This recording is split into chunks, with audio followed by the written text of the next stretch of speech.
আসসালামু আলাইকুম প্রিয় দর্শক ভাইয়েরা, এই যে আমার গাছের নিজেরই বাগানে সবজিগুলো পাকছে। এটা এখন কাটবো, হারভেস্ট করবো, আপনাদের দেখাইতেছি এখন কীভাবে হারভেস্ট করতে হয়। আমি অনলি একটা ছড়িয়ে দিই, এটা কাটবো গাছটা।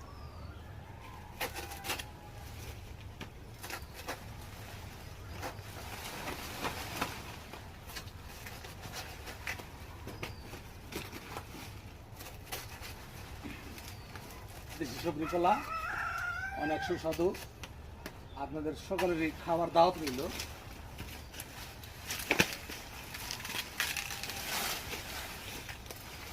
দেখুন এই যে কলা আমার হাতে চলে আসবে অলরেডি।